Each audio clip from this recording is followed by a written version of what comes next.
Bonjour à tous.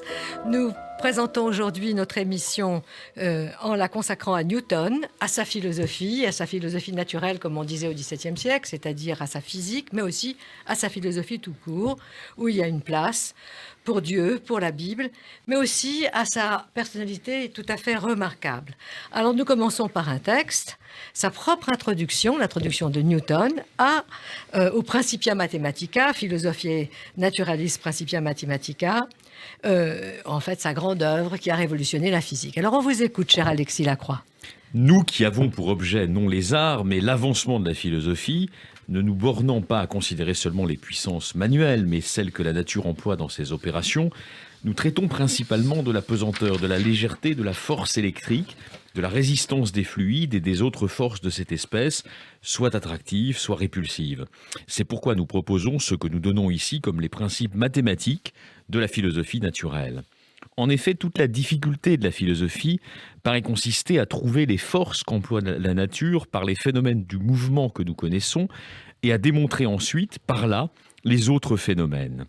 C'est l'objet qu'on a eu en vue dans les propositions générales des livres 1 et 2, et on en donne un exemple dans le livre 3 en expliquant le système de l'univers, car on y détermine par les propositions mathématiques démontrées dans les 2 premiers livres les forces avec lesquelles les corps tendent vers le Soleil et les planètes. Après quoi, à l'aide des mêmes propositions mathématiques, on déduit de ces forces les mouvements des planètes, des comètes, de la Lune et de la mer. Il serait à désirer que les autres phénomènes que nous présente la nature puissent se dériver aussi heureusement des principes mécaniques, car plusieurs raisons me portent à soupçonner qu'ils dépendent de quelques forces dont les causes sont inconnues. C'est l'ignorance où l'on a été jusqu'ici de ces forces qui a empêché les philosophes de tenter l'explication de la nature avec succès. J'espère que les principes que j'ai posés dans cet ouvrage pourront être de quelque utilité à cette manière de philosopher ou à quelque autre plus véritable si je n'ai pas touché au but. L'ingénieux monsieur Halley est celui qui m'a engagé à le donner. Merci beaucoup. Alors l'ingénieux monsieur Halley, c'est le Halley de la comète de Halley, n'est-ce pas, connu de tous. Bien, alors lecture du texte. Eh bien, on ne fait pas plus court, n'est-ce pas, on ne fait pas plus sec, et aussi plus dense. Alors, mais de quoi s'agit-il? C'est ça qui est intéressant, de définir un objet, c'est-à-dire qui n'est ni celui, n'est-ce pas, des arts, ni celui des philosophes, mais, comme il le dit, de la détermination des forces de la nature. En fait, il y a 3 points essentiels qu'on doit retenir. Donc, la détermination des forces de la nature, la détermination des lois du mouvement, c'est ce qu'il expose d'ailleurs dans les livres 1 et 2, et enfin, la détermination du mouvement des planètes et du système de l'univers. Le mot de gravitation n'est pas prononcé, mais c'est bien de ça qu'il s'agit. Alors, ici, si vous voulez, au fond, on peut dire qu'à partir des Principia Mathematica, c'est un système physique extrêmement innovateur que Newton a élaboré. D'abord, premièrement, sur les forces. Bon, on parlait déjà des forces d'inertie, des forces motrices. On l'a vu la dernière fois avec Leibniz. Mais la définition fondamentale qu'il propose, eh bien, elle est centrée, elle est dirigée vers les planètes. C'est-à-dire, c'est pour ça qu'il parle de la force attractive et de la force répulsive. Et en vérité, le problème auquel il fait droit, fondamental dans ces Principia Mathematica, c'est un problème que se posaient, au fond, les savants de son temps, qui est très simple à résumer. Les corps chutent, n'est-ce pas, vers le centre de la Terre. Ils sont attirés par la force centripète. Mais pourquoi, alors si c'est le cas, la Lune, si elle chute sur la Terre, pourquoi on ne la retrouve pas sur la Terre? Et c'est là, évidemment, qu'on peut déterminer le génie de Newton, très grand génie. Parce que tous ses prédécesseurs, n'est-ce pas, cherchaient à comprendre la chute des corps. Avant lui, Kepler avait aussi affirmé que les révolutions des planètes avaient une orbe elliptique. Mais tous, si vous voulez, sauf peut-être Kepler, et en particulier ses prédécesseurs, Pascal Huygens, cherchaient à comprendre, au fond, cette chute et cette révolution à partir, disons, du passage du discontinu au continu. Leibniz, on l'a vu la fois dernière, s'était concentré sur le calcul infinitésimal et sur les quantités infinitésimales, c'est-à-dire sur le discontinu. Alors, Newton, parallèlement, et là c'est presque une image d'Épinal que tout le monde connaît, a levé les yeux au ciel, puisque cette fameuse pomme, n'est-ce pas, qui tombe de l'arbre, il a pris le problème autrement que ses prédécesseurs, en partant non pas du discontinu, n'est-ce pas, des quantités infinitésimales, mais du mouvement, en se concentrant sur le passage de la tangente, qui est une droite, n'est-ce pas, à une courbe, et en essayant de le traiter mathématiquement. Et en effet, comment cette tangente, cette chute des corps, devient à un moment donné une ellipse. Et au fond, ce que Newton a réfléchi, c'est l'espace qui crée le mouvement d'une ligne. Bref, Newton part du continu, n'est-ce pas? Du continu. Et lui aussi a élaboré un calcul différentiel et intégral comme Leibniz, parallèlement. Mais son calcul n'est pas centré sur les quantités, ce qui lui permet de construire la mécanique universelle qui sera la sienne, après avoir énoncé les lois du mouvement. Son génie, eh bien, c'est justement de partir du mouvement de la nature, du continu, et non des quantités, n'est-ce pas, non du discontinu. Bref, c'est la mécanique céleste ou universelle plutôt que la seule dynamique terrestre. Et c'est pourquoi, à mon sens, évidemment, et tout le monde l'a pensé également, il a dépassé Leibniz et il a dépassé tout le monde. Alors, évidemment, il a énoncé les lois du mouvement, la loi de la gravitation à partir de la masse et de la distance, et on dira que jusqu'à la mécanique d'Einstein, c'est-à-dire pendant 4 siècles, ce système physique de Newton a triomphé. Ça, c'est l'aspect au fond, le plus connu, dont tout le monde a entendu parler. Mais il y a aussi une autre phase de Newton que nous voulons interroger, celle que l'universitaire Betty Dobb a nommée la chasse au lion vert, si vous voulez, d'un Newton alchimiste, mais celle aussi, moins connue, de son rapport à la Bible et à l'histoire. Ses travaux, tardifs d'ailleurs, sur la chronologie antique. Donc nous allons poser 3 questions, si vous le voulez bien, une question historique. Je me tourne immédiatement vers Alexandre Adler. Comment expliquer le succès de Newton en Angleterre et, si vous voulez, sa réception en France par Voltaire et Madame du Châtelet? J'ouvre une parenthèse pour dire qu'il y a de très beaux livres de notre amie Elisabeth Badinter sur Madame du Châtelet. Deuxièmement, une question personnelle. Et là, je me tournerai évidemment vers notre ami le docteur David. Au fond, que savons-nous de ce génie extraordinaire de Newton? Et enfin, une question d'actualité qui va retenir, j'espère, toute l'attention de notre ami Alexis Lacroix. Alors, Alexandre, si vous le voulez bien, première question.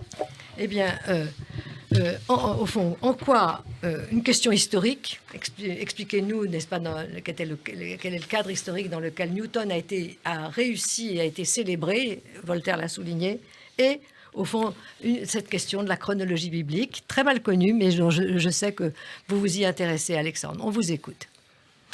Alors, c'est évidemment un vrai puzzle, tel que, d'ailleurs, évidemment, Newton les aurait aimés. Les puzzles n'étaient pas encore inventés, mais c'est tout à fait le garçon studieux qui passe son temps à démêler les puzzles les plus compliqués et puis à les trouver les uns après les autres, et puis il en invente, bien entendu. Alors, bien entendu, dans ce puzzle, il y a plusieurs choses, mais la plus importante, ce sont les engagements constants de Newton. Alors, Newton était effectivement un intellectuel très profondément un peu agacé, disons, par le bavardage général. Il était donc pas tellement loquace. Mais il aimait bien discuter lorsqu'on parlait de choses sérieuses. Mais enfin, cela dit, il était solitaire. Il était fortement solitaire. Ce sont des amis qui l'ont toujours poussé. Et ici, je dois d'ailleurs présenter une autocritique contre Madame Thatcher, qui a pris les armoiries de Newton. Ah oui, c'est vrai. Et alors je me suis dit, mais quelle mégalomane, en plus elle se prend pour Newton, c'est n'importe quoi. Eh bien non, pas du tout, elle est vraiment du même coin. Elle est payse, oui, de ce coin qui est évidemment pas du tout un coin neutre sur le plan politique dans l'Angleterre de l'époque. Et parlez-nous de l'Angleterre de l'époque. Eh bien voilà, il y avait les gens qui étaient pour la Restauration et qui n'en pensaient pas trop de mal. D'ailleurs, ce n'étaient pas nécessairement de mauvaises gens. Et d'autres, au contraire, qui n'y étaient pas, mais alors pas du tout favorables. Comme on disait à l'époque, les cavaliers, ceux qui... et les roundheads, les têtes rondes, qui évidemment mettaient des casques de motocyclistes, mais avant la moto. Et alors les roundheads, eux, ils ne voulaient rien entendre parler de Et la Newton Restauration. était plutôt du côté Et Whig. ils hein. étaient Whig, et en fait, disons les choses, ils étaient républicains. Ils avaient été pour Républicains, Cromwell. oui. Et bon, Cromwell les avait un peu déçus, pas tant. Oui. Mais au fond, la monarchie, Et après, c'est la Glorieuse ils Révolution. n'étaient pas pour eux. Alors la Glorieuse Révolution, c'était très glorieux, puisque effectivement, ce n'est pas Churchill, le Marlborough, qui en est le chef. Mais on a choisi des princes allemands qui ne parlaient pas anglais, alors on était sûr comme ça qu'ils ne gouvernaient Non, pas. non, les Hollandais, c'est Guillaume d'Orange et Méré. Ah, d'abord Guillaume l'Allemand, mais après ça a été les mais c'est plus Allemands. tard. Mais oui, enfin on a toujours cherché des princes étrangers pour qu'ils ne fassent rien. Et si en plus ils s'intéressaient, comme la pauvre reine Victoria, au Hanovre, encore mieux. Mais là, on saute allègrement par-dessus Mais les oui, siècles, mais je passe Alexandre. mais bien sûr, je passe. Mais alors, ça vous gêne? Oui. Bon, bah moi, ça ne me gêne pas. En tout cas, ce que je peux vous dire, c'est que la royauté a été en quenouille Oui. et qu'un parti a toujours voulu que la royauté soit réduite à peu de choses. Et donc, dans ce parti qui était potentiellement républicain, on n'était pas très enthousiaste non plus pour l'Église d'Angleterre. On y était résigné, mais en ce qui concerne Newton, on n'était pas du tout. Pourtant, Newton, lorsqu'il a été nommé secrétaire à la Monnaie, avait comme protectrice la princesse de Galles, et c'est pour elle qu'il a fait un abrégé de la chronologie Mais absolument. ancienne. Il a Alors, toujours bénéficié est-ce d'un que vous certain pouvez nous parler de cette chronologie? Mais enfin, d'abord, avant que j'arrive à la chronologie, si vous le permettez, simplement ce point, Newton était foncièrement républicain cromwellien. Mais D'accord. bien entendu, le temps n'était plus à ça, et il n'était pas non plus décidé à engager des grandes batailles politiques. En revanche, il n'en pensait pas moins en ce qui concerne l'Église d'Angleterre, il était profondément non conformiste. Il a bien entendu été pris à Cambridge Oui. dans le cadre de l'Église d'Angleterre. Il était donc Mais il n'a jamais voulu être prêtre. Hein. Church of Il a England. obtenu une Il a dispense. absolument obtenu toutes les dispenses possibles et imaginables. Et dès qu'il l'a pu, il a manifesté en fait une adhésion à une autre foi, une foi dite non conformiste. Alexandre, pour aller dans votre sens, est-ce que vous permettez que je vous cite un passage de Keynes, n'est-ce pas, dans la conférence qu'il avait prononcée à Cambridge sur Newton the Man? Voilà ce que dit, je traduis, voilà ce que dit Keynes. Newton a abandonné la croyance orthodoxe en la Trinité. Il était un monothéiste judaïsant de l'école de Maïmonide. Il était arrivé à cette conclusion non par le raisonnement ou par le doute, mais en s'appuyant sur l'interprétation des textes anciens. Absolument. Et il manque alors là peut-être un petit passage. En fait, cet unitarisme, ce refus du dogme trinitaire, il refusait la Trinité. Eh bien, c'est un dogme qui a été tout simplement introduit par Michel Servet, à qui ça a coûté la tête, lui qui était un marane espagnol, face à Calvin, qui lui défendait encore la foi trinitaire. Eh bien, donc, oui, ça c'est clair, il était anti-trinitaire. Alors, la chronologie biblique. Alors, la chronologie biblique vient mots. de tout cela parce qu'il s'est évidemment passionné pour cette question. La chronologie des anciens royaumes. Alors d'abord, et oui, merci de vos interruptions. Alors, disons tout simplement que les choses sont comme cela. Au départ, il manque là aussi la chose la plus importante et qui est fondamentale dans la réflexion de Newton, l'évémérisme. L'évémérisme, c'est-à-dire l'interprétation non plus symbolique des mythes, mais l'interprétation historique, c'est-à-dire que les mythes, en fait, lorsque on parle mythe, en fait, on explique l'histoire. Oui. Alors, une histoire qui est transformée, qui est changée, mais c'est toujours l'histoire. Alors, à partir de là, eh bien, les réflexions que Newton a posées sur l'histoire biblique sont absolument bouleversantes. Et l'histoire ancienne. L'histoire ancienne. Bon, alors, il arrive à des conclusions extraordinaires avec deux conjectures. Alors là, je m'appuie volontiers sur votre science, c'est-à-dire une conjecture astrale. Oui. Et une conjecture sur la durée des royaumes. Sur la durée des royaumes qu'il amène à réduire par rapport à la durée moyenne de 33 ans qu'il juge très justement trop longue. 20 ans, il dit que c'est... Oui. Alors en réduisant les choses, voilà comment il arrive donc à la conclusion que la guerre de Troie avant la guerre de Troie, et c'est peut-être même une des causes de la guerre de Troie, parce que c'était un point de passage, eh bien, le Bosphore a été utilisé pour l'expédition des Argonautes. Et l'expédition des Argonautes est un mythe, bien sûr, mais c'est aussi une réalité historique. Cette expédition des Argonautes a permis donc d'aller jusqu'à la Colchide, c'est-à-dire aller au fond de la mer Noire et de revenir.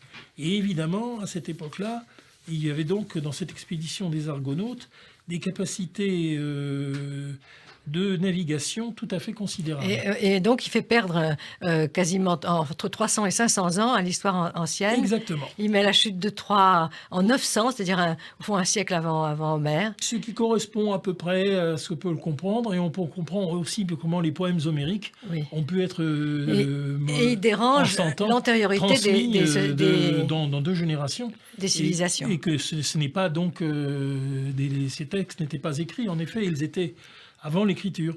Et alors, les centaures qui ont été les centaures Chiron, oui. Centaures Chiron, il arrive là aussi à une conjecture qui n'est pas fausse, c'est-à-dire que les centaures, c'était en fait exactement comme on a connu les Mongols plus tard, des gens à cheval, des guerriers à cheval qui faisaient corps avec leur monture, petits chevaux, qu'ils ne démontaient jamais. Alors, écoutez... Alors, le centaure Chiron, qui a été l'initiateur, évidemment, des Argonautes, c'était tout simplement un chef de guerre.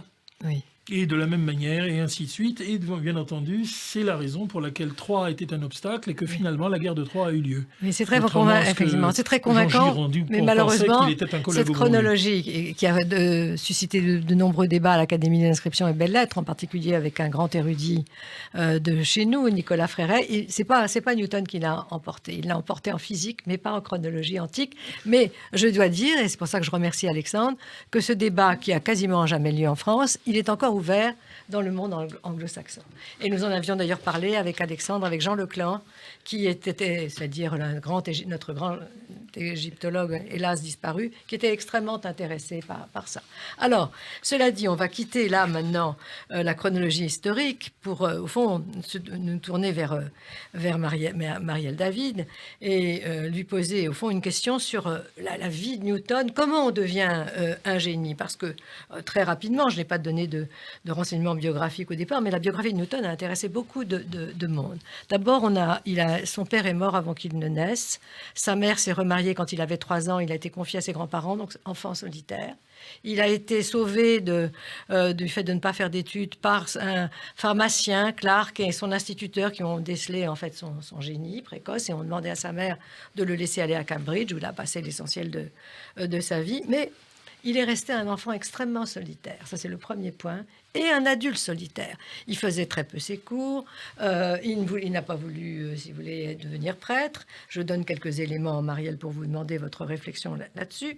Et puis, plus encore, eh bien, il a retardé indéfiniment la publication de ses écrits. Et quand on sait que toutes ses pensées les plus fondamentales, il les a conçues, élaborées lors de la Grande Peste dans les années 1664-1666. Il a quitté Cambridge. Il est revenu chez lui, il a vu la pomme qui tombait dans son jardin, mais finalement, il n'est devenu célèbre que quand il a présenté au fond poussé par Oldenburg, qui avait déjà, le secrétaire de la Royal Society, qui avait déjà découvert Spinoza, il a présenté son télescope. Et alors là, évidemment, ce télescope, qui d'ailleurs est toujours en vente, nous avons acheté un pour notre petit-fils, a fait sensation, et l'optique. Mais alors là, il présente ses lois d'optique. Immédiatement, il s'assure les critiques assez méchantes de Hooke et de Huygens. Et donc, il rentre chez lui. Il ne peut pas discuter. Il rentre chez lui, n'est-ce pas? Il se remet à l'alchimie et à l'histoire biblique. Et c'est seulement des années plus tard que, tiré par la manche par Halley, il veut bien publier les Principia Mathematica. Alors, voilà la question que je veux vous poser, n'est-ce pas? Comment vous expliquez, au fond, nous connaissons le génie physique de Newton, mais comment vous expliquez son génie psychique, si vous pouvez l'expliquer, chère Marielle? Oui, alors, en réalité, c'est donc un enfant qui est né après la mort de son père, donc dans un moment où sa mère est extrêmement troublée, et il va naître prématuré. Il était tout petit, ce Oui, qui c'est vrai, veut il dire tenait dans prématuré. un Bon. tout petit. Et donc, si un enfant, à cette époque-là, où il n'y avait pas de couveuse, bien que prématuré, a survécu, c'est qu'il avait en lui une énorme force de vie, Bravo. et que sa mère a été absolument à son service pendant 3 ans. Voilà. Ah, voilà. C'est là où est le secret. Et, C'est-à-dire que... ce qui va dans votre sens, c'est lorsque sa mère est devenue mourante, il est resté auprès d'elle des jours et des nuits alors qu'il la voyait peu. Et il a eu une dépression terrible après sa mort. Oui, oui, bien sûr, parce que sa mère, ça a été, si vous voulez, le tout.